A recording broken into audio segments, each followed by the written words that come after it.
Secret 6 number 1 has been released yet again. If you don't know, in DC lore, Secret 6 has been around for a while, both with this kind of team where Deathstroke and Catman are kind of the stapled, anchored characters, and then they just flood it with a bunch of other nonsense characters that nobody really cares about. Like, for real, I'm not really jiving with this story.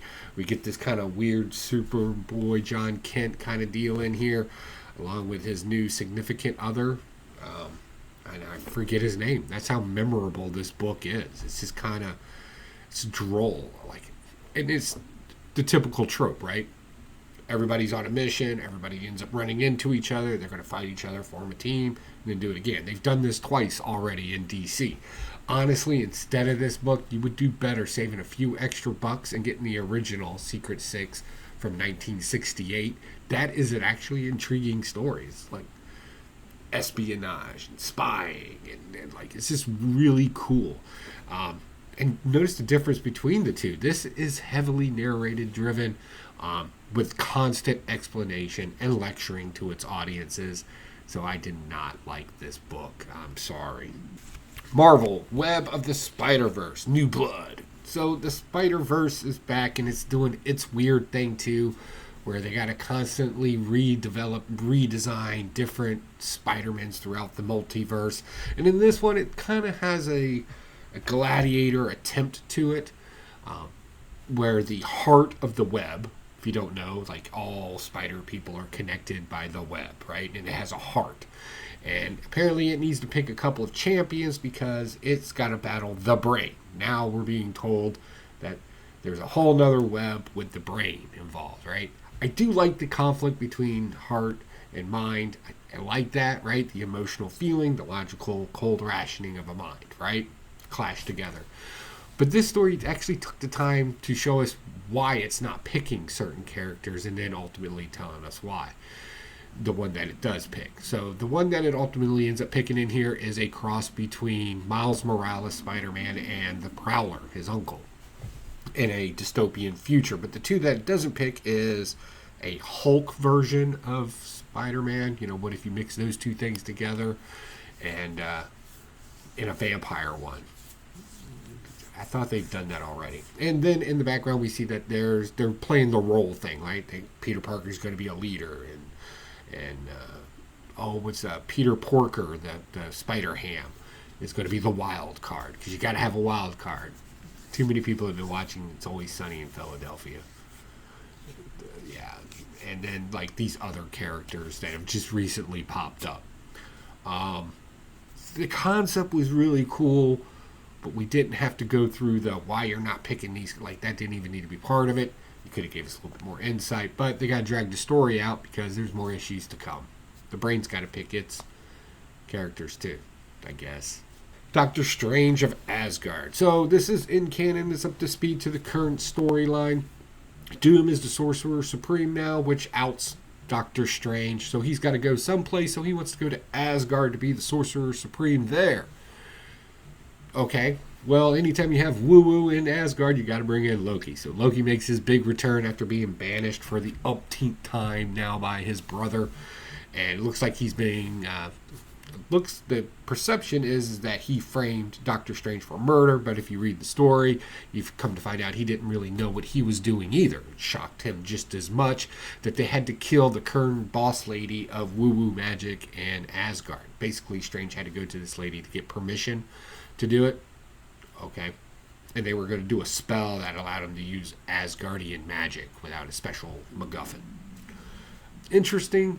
It was pretty cool. I do like this kind of where anytime there should be a normal situation between two people talking, it's undercut with humor. Like everybody in Asgard notices how small Doctor Strange is and his mannerisms. Also his newfound friend, who is a carpenter but loves to write what he likes to call, what did he call it? Drama and laugh, romance and laugh stories, rom-coms, right? He likes to write rom-coms.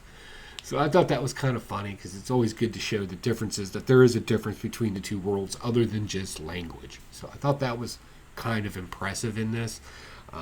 Good concept, solid story. I don't know if I'll follow this down. I'm still debating if I care about this Doctor Doom and all of its tie-in stories. Blade Forger #1. I think this is kind of the sleeper of the week.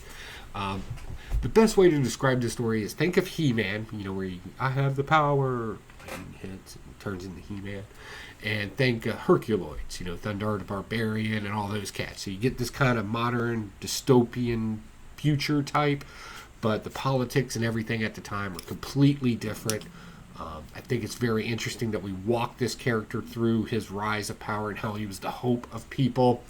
And then at the end, he just turns into what the public perceives as the tyrant, right? And then it kind of moves into hopefully his daughter fulfilling the prophecy to come. It's really neat.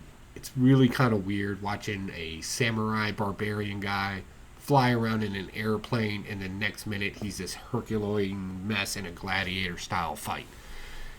It was kind of like it just kept you moving in and out of these different themes pretty quickly, enough to keep your attention and make you think, what are they going to do next? And I liked it for that. It was pretty cool. Pick of the week, Hyde Street #4. I'm going to tell you right now, I am a fan of Hyde Street, and I think more people need to be talking about this book.